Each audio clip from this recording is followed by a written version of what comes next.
to change things and to make sure that it would be based on the auto manufacturer to reduce, like they want, EVs, hydrogen, whatever, their basically GHG emissions. And we're aligning ourselves with Europe. It's a first. Joly has just pulled Canada decisively away from the United States in the most significant automotive policy shift in a generation. In back-to-back public appearances, she made it clear that Canada is finished letting American politics dictate the fate of its manufacturing sector. The new auto strategy is not about fine-tuning old rules. It is about breaking free from a system that has left Canadian workers exposed to the volatility coming out of Washington, especially under President Donald Trump's tariff-first approach. What Joly unveiled this week is the blueprint for an independent industrial era, one where Canada sets its own standards, chooses its own partners, and builds a cleaner, more resilient manufacturing base that does not rely on the White House behaving rationally. The US can take their own decisions. We will obviously work on having a good deal with them, but there are things we cannot control, and we cannot control what's going on, especially in the White House. The Japanese automakers have been the ones that are actually invested very much in the country. Even since the trade war started, they've increased their production. Her first announcement landed during a national interview where she confirmed that Canada will replace the EV sales mandate with a new emissions framework aligned with Europe. The tone was unmistakable. She said Canada cannot control what happens in the White House and therefore must build an auto strategy insulated from American political swings. That alone signaled a deep break from decades of regulatory harmony with the U.S. The message grew even stronger during her visit to Guelph, where she described the federal plan to transform the auto sector into a national growth engine. She highlighted new EV rebates, funding for charging infrastructure, and support for manufacturers that commit to producing in Canada. Joly was careful to link these measures to global trends. She pointed to the investments from Toyota, Honda, Volkswagen, LG, and Hyundai as proof that the future of Canada's auto supply chain does not hinge on Detroit or Washington alone. The context reinforces her position. Trump's 25% auto tariffs remain in place. Stellantis moved production to Illinois, stripping thousands of jobs from Ontario. GM shut down BrightDrop. By contrast, Asian and European automakers are ramping up production and hiring across Canadian regions. Together, these moments explain why Canada is now choosing to realign its industrial future away from the United States. For Joly and Prime Minister Mark Carney, the deeper issue is not simply emissions policy, it is sovereignty. Canada cannot be asked to build its economy around the internal political battles of another country. Trump has turned tariffs into a permanent tactic rather than a temporary deterrent, leaving Canada vulnerable every time he threatens a new duty. By aligning with Europe, Canada escapes that trap. It gives the country regulatory freedom and a larger global market to build for. It also reassures automakers that Canada will not shift rules every election cycle. This strategy fits perfectly within Carney's economic doctrine. Canada is strengthening ties with South Korea, Japan, ASEAN states, and European partners. These governments value stable rules and long-term industrial planning. Joly's announcement positions Canada not as a sidekick to American manufacturing, but as a full participant in a wider economic bloc that includes Asia and Europe. What makes Joly's shift so remarkable is that it reflects a trend already taking place inside Canadian factories. The United States no longer anchors Canada's auto production. Companies from Japan and Korea now represent the majority of vehicles built in the country. European investment is accelerating. U.S. automakers, meanwhile, are shrinking their presence. This reverses decades of conventional wisdom that Canada must align with U.S. rules to protect its auto jobs. Today, the opposite is true. The more Canada depends on the United States, the more vulnerable it becomes to Trump's unpredictability. American tariffs may have been intended to pull manufacturing back into the U.S., but in practice, they pushed foreign and domestic automakers to deepen their Canadian footprint. Investors want stability, predictable rules, and access to global markets, all areas where Canada now offers more certainty than Washington. Joly's framing is blunt. Canada will invest in companies that invest in Canada. If the Detroit Three reduce their presence, Canada will diversify away from them. This approach signals confidence, not defensiveness, and it rebalances power in the relationship with the United States. Shifting to performance-based emission standards gives automakers the flexibility they have been asking for. It works for Canada's climate, geography, and market realities better than rigid EV quotas. It allows manufacturers to meet emissions goals through hydrogen, hybrids, advanced combustion engines, or fully electric platforms. Europe has already structured its transition around this model, which makes Canada's alignment both strategic and practical. This regulatory shift also positions Canada to attract global production platforms. When a company designs a next-generation vehicle, it wants to build where rules match major export markets. Canada's new alignment with Europe makes it an ideal base for engineering and production, especially for automakers already operating in Canada's integrated supply chain. The timing of the strategy is significant. The EV market across North America is fluctuating. Stellantis announced a massive financial hit tied to slowing EV demand. In the U.S., political divides continue to undermine long-term infrastructure planning and environmental rules. Canada, on the other hand, is stabilizing the transition with targeted rebates, billions in clean energy credits, and a national grid expansion designed to double capacity over the next decade. This is exactly the kind of long-term certainty investors seek. Canada's clean energy strategy is becoming a competitive advantage. With access to critical minerals like nickel, potash, and cobalt, and a power grid that is already over 80% clean, Canada offers the ingredients global automakers need for a reliable EV supply chain. The U.S. remains dependent on volatile political decisions and slower infrastructure rollout, giving Canada a clearer narrative to sell to investors.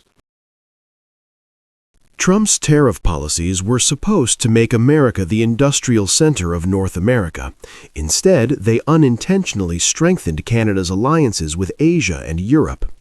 Through APEC, G7 meetings, and Indo-Pacific engagements, Canada has quietly built a coalition of partners eager to collaborate on clean technology, supply chains, artificial intelligence, and defense procurement. South Korea's submarine bid, for example, is tied to industrial commitments. Japan is investing heavily in battery innovation. ASEAN nations are exploring long-term trade opportunities with Canada. These developments reveal the broader meaning of Joly's strategy. Canada is choosing a diversified industrial future that no longer assumes U.S. leadership or reliability. Joly's tone resonates with Canadian workers because it acknowledges a frustration many have felt for years. Canada's economic future should not be at the mercy of another country's political drama. Carney and Joly are presenting a narrative of strength and independence. Canada will shape its own rules. Canada will defend its own jobs, and Canada will choose partners who treat it as an equal, not as a subordinate in North American manufacturing.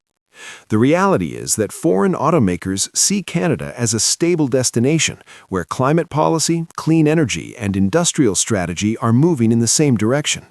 This is something the United States cannot guarantee right now.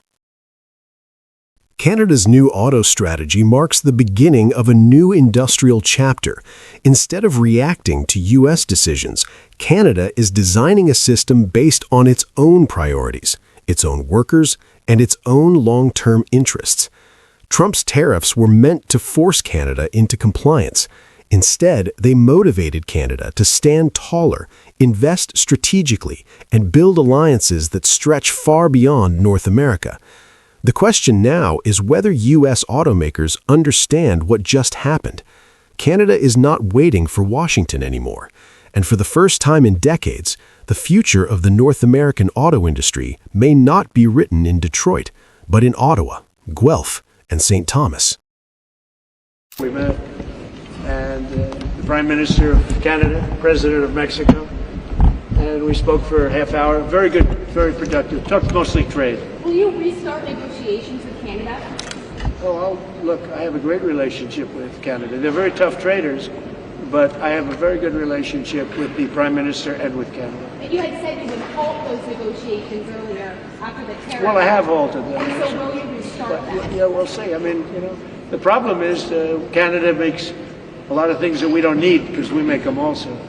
But we'll work it out. Look, Canada's a special place, and they really are good at ice hockey, aren't they? Mr. President. President Donald Trump didn't need anyone to challenge him. His own words told the story. Asked whether he would restart trade negotiations with Canada, the president simply replied, "We'll see." In that short hesitation lies the truth about the North American landscape in 2025. The United States is improvising its way through a turbulent trade environment, while Canada, under Prime Minister Mark Carney, is building stability, direction, and global reach. Tonight, we break down how one casual exchange at the Kennedy Center reveals something far bigger. Canada has a coherent strategy. Trump does not. At the Kennedy Center, Trump spoke about everything from Elton John to UFC fights to Hollywood mergers. The atmosphere was light and off the cuff until someone mentioned Canada. Trump boasted that his meeting with Prime Minister Mark Carney had been very productive, but then admitted he had halted trade negotiations. When pressed on whether he would restart talks, his answer was the familiar ambiguity that has defined his second term. "Yeah, we'll see." Then came the line that raised eyebrows across both borders. Canada makes a lot of things that we don't need because we make them also. Moments later, he shifted to talking about hockey. The contrast couldn't be sharper. On one side, a discussion about the future of continental trade. On the other, a sports joke. The imbalance and seriousness spoke for itself.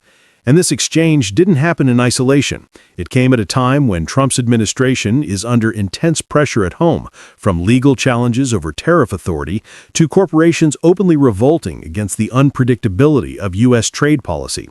In that wider context, Trump's dismissive tone toward Canada sounded less like confidence and more like deflection. It was a reminder that Washington is juggling crises while Ottawa is calmly executing long-term plans. Trump's non-answer was not a surprise. His trade posture for 2025 has been defined by unpredictability. Tariffs imposed overnight, negotiations frozen without explanation, and the looming threat, reported widely in the international press, that he may withdraw from USMCA in 2026. Canada, meanwhile, has moved in the opposite direction. Under Carney, Ottawa has entered one of its most disciplined phases of economic diplomacy in decades. Instead of waiting for clarity from Washington, Canada has been strengthening ties across Asia and Europe, widening trade channels with South Korea, Japan, ASEAN, and the EU, while opening a controlled but pragmatic dialogue with China. Investors read that stability immediately. It is why companies like GM, Volkswagen, Vianode, and even Hyundai increasingly see Canada not as a backup to the U.S., but as a safer long-term base for major industrial operations. What's more, Carney's approach has signaled reliability to allies who are growing weary of Washington's volatility. While Trump shifts positions based on the politics of the moment, Canada has positioned itself as the steady, rules-based partner in a world hungry for predictability. That reputation has become an economic asset in itself, one that attracts capital, talent, and strategic partnerships that the U.S. can no longer take for granted. Trump offers uncertainty, Carney offers a roadmap.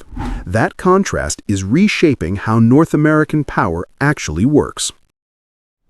When Trump dismissed Canadian production as something the U.S. doesn't need, he overlooked a crucial fact. American industry quite literally depends on it.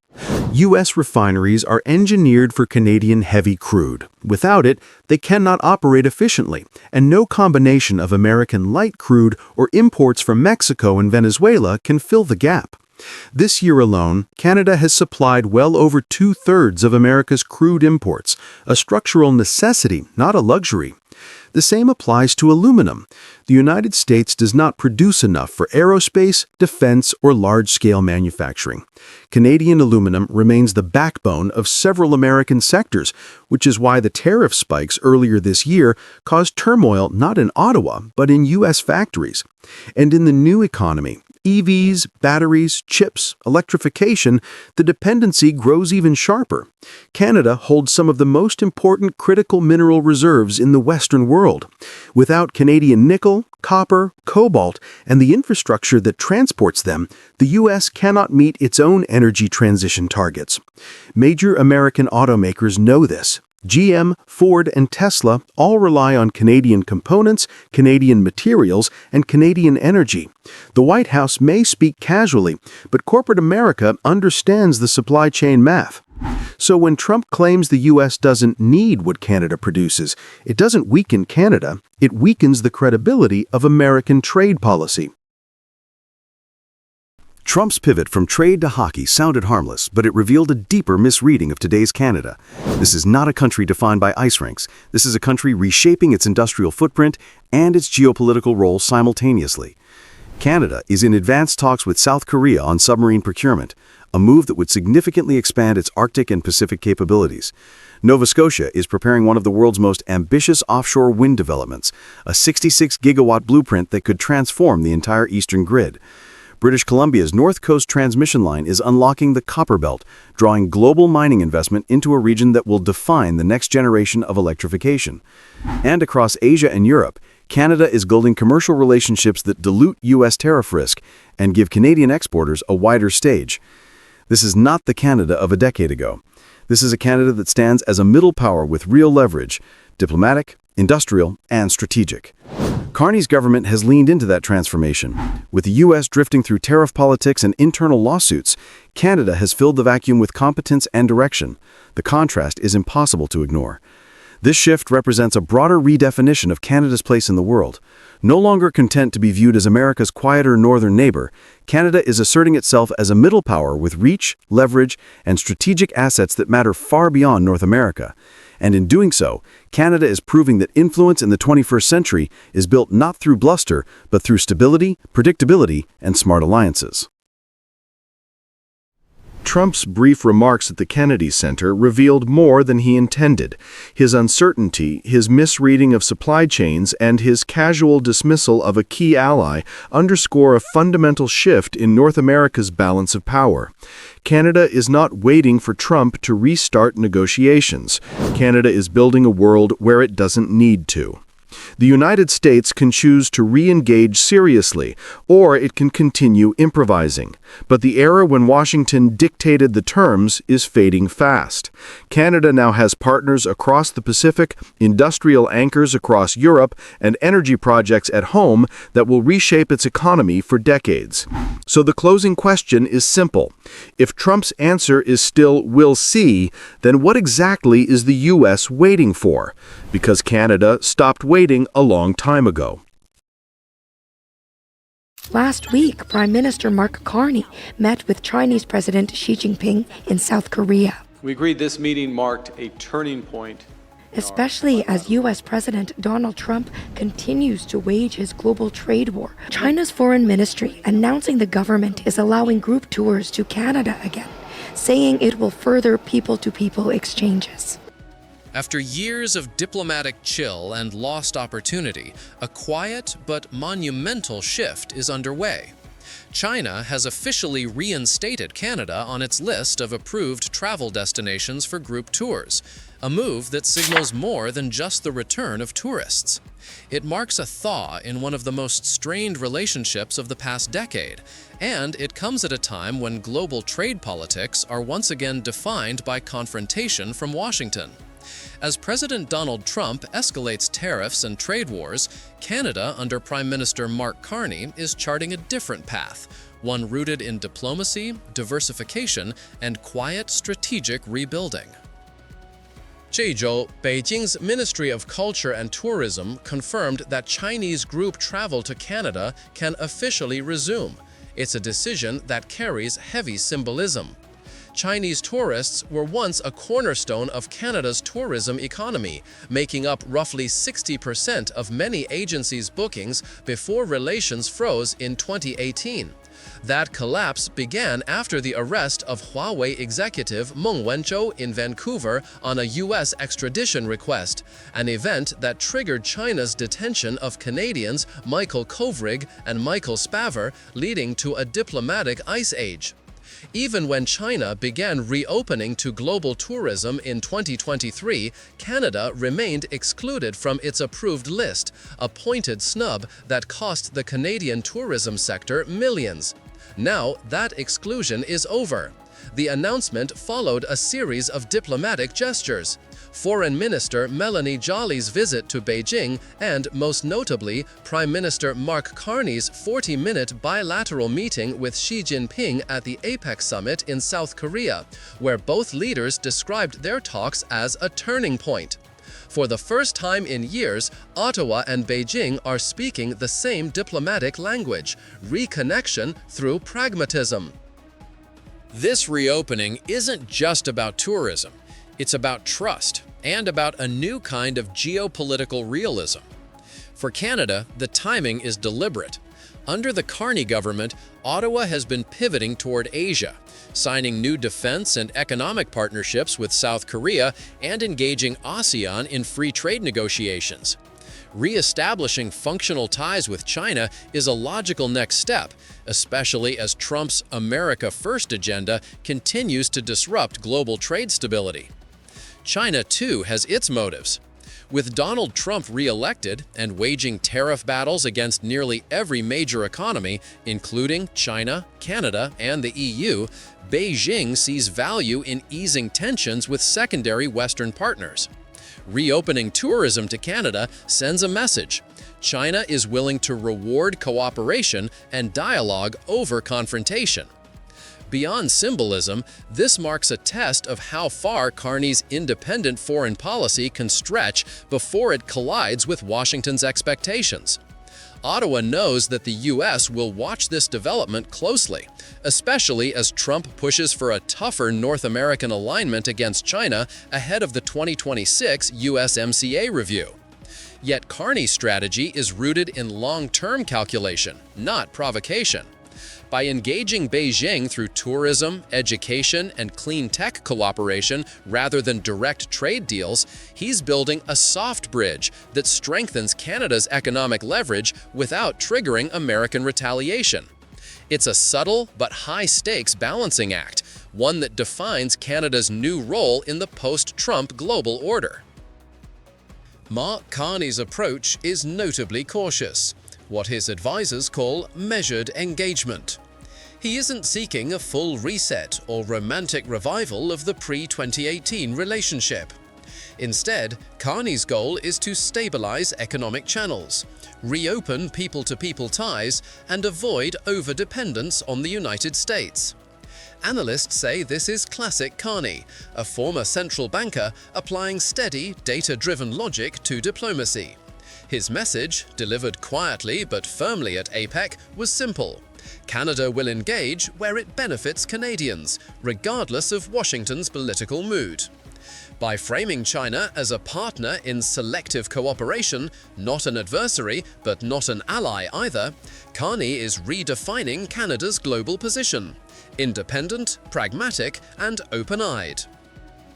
Meanwhile, south of the border, the contrast couldn't be sharper. President Trump's second-term trade crusade has triggered economic whiplash, tariffs up to 100%, supply chains in chaos, and inflation eating into consumer confidence. Trump's hardline stance on China, combined with 25% tariffs on Canadian goods, has pushed Ottawa to seek alternatives. Ironically, the more Washington pressures its allies, the more those allies look elsewhere. The reopening of Chinese tourism to Canada, right after Carney's meeting with Xi, is a symbolic rejection of Trump's isolationism. It suggests that U.S. influence, once absolute in shaping Canada's foreign relations, is no longer the only game in town. In short, Trump's economic wall is pushing neighbors to build new doors. The immediate impact will be felt across Canada's tourism and retail sectors. Before the freeze, Chinese visitors were the world's biggest spenders per capita, staying longer, traveling farther, and spending more than tourists from any other country. Their return could inject hundreds of millions into local economies, from Vancouver to Banff to Toronto. But the broader significance is strategic. Every flight landing from Beijing or Shanghai represents not just economic recovery, but a restoration of trust. Ottawa officials describe this as people-first diplomacy, the idea that cultural and economic connections can thaw what politics froze. This moment fits a larger pattern unfolding across the Asia-Pacific. While Trump strengthens military trade blocs with Japan, South Korea, and Australia, Canada is quietly building bridges in parallel, engaging China, deepening ASEAN ties, and promoting its Trade Diversification 2035 strategy to double non-US exports.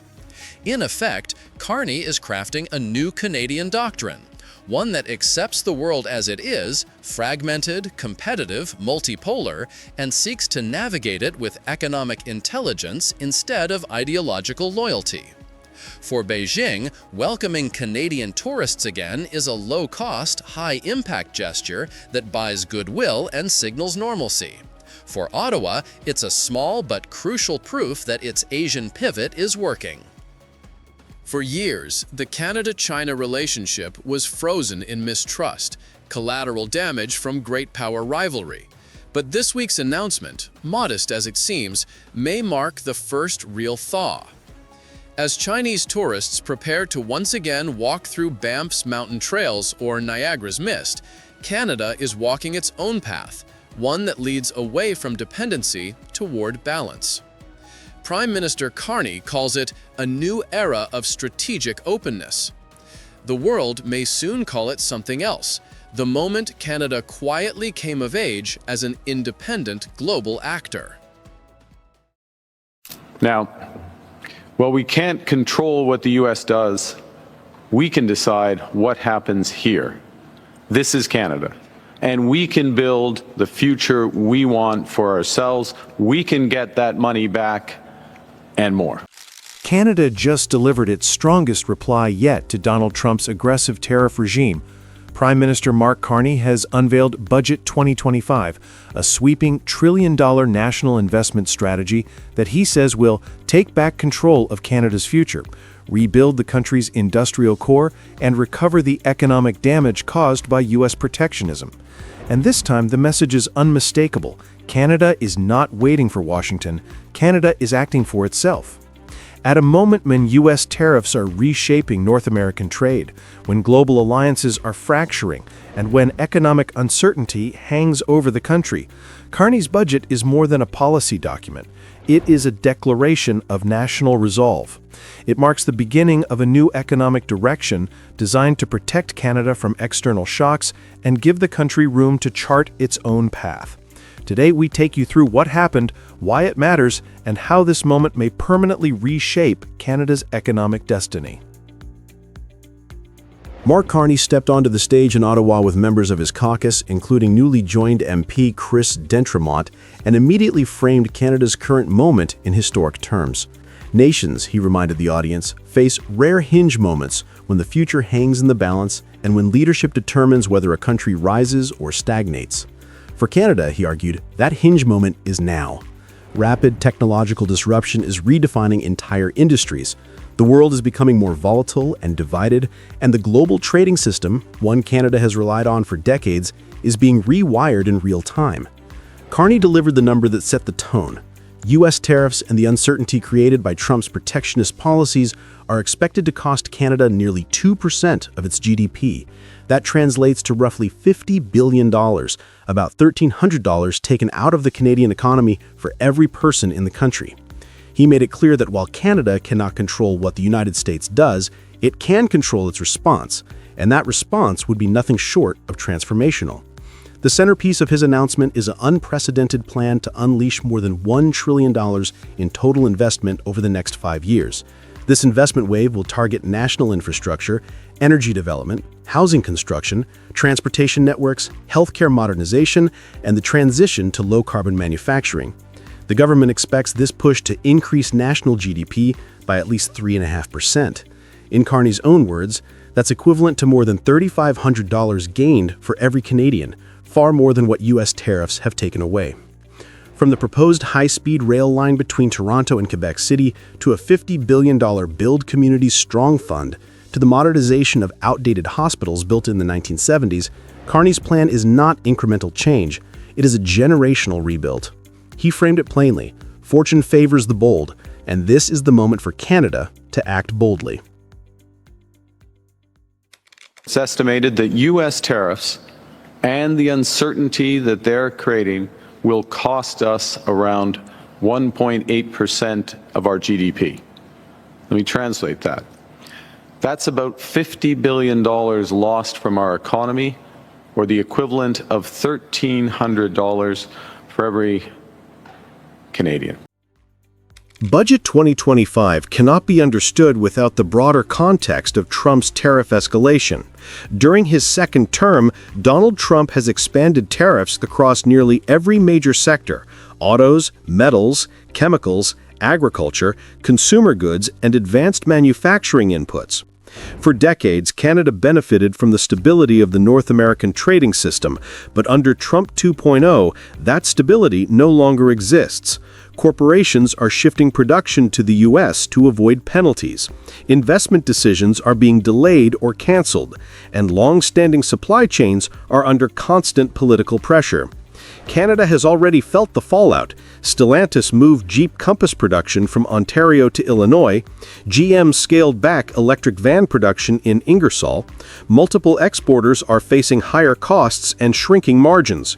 Carney's government understands the new reality. The U.S. is not going to return to predictable cooperative trade policy anytime soon. The old assumptions about continental integration no longer hold. Budget 2025 is Canada's structural answer to that reality. Rather than meet American tariffs with retaliation, Carney is executing a very different strategy. He is treating U.S. economic pressure as a catalyst to supercharge domestic investment. His formula is simple and aggressive. If the U.S. takes $50 billion of economic output away through tariffs and uncertainty, then Canada should generate hundreds of billions in new value through nation-building projects. In other words, instead of fighting tariff with tariff, Carney is fighting tariff with growth. The budget's investments are designed to reshape Canada's industrial base from the ground up. Modern transit systems, expanded energy grids, advanced factories using Canadian steel and Canadian lumber, digital public services built on AI, and millions of new homes built with faster methods and cleaner materials. It is an approach rooted in economic sovereignty. It asserts that the most effective response to U.S. protectionism is not escalation, but independence. The domestic political implications are enormous. For Carney, Budget 2025 is not just an economic plan, it is a defining statement about what kind of country Canada wants to be in an era of global instability. His contrast with the Conservative opposition is sharp. While Conservatives emphasize spending cuts and deficit reduction, Carney is arguing that underinvestment poses a greater threat to the country's long-term stability than higher short-term spending. His message appeals directly to Canadians who feel squeezed by inflation, housing shortages, and slowing economic growth. Carney's repeated line, "We choose Canada," is crafted to tap into a broader sentiment. He is positioning himself as the leader willing to move beyond the old model of relying on U.S. markets and instead build a more self-sufficient, more resilient national economy. It is bold, it is risky, and it signals the clearest break yet between Ottawa and Washington's economic philosophies. In the United States, Trump's advisors will see Budget 2025 as a strategic threat. Over the last year, the Trump administration has tried to use tariffs to force production, jobs, and investment into American territory.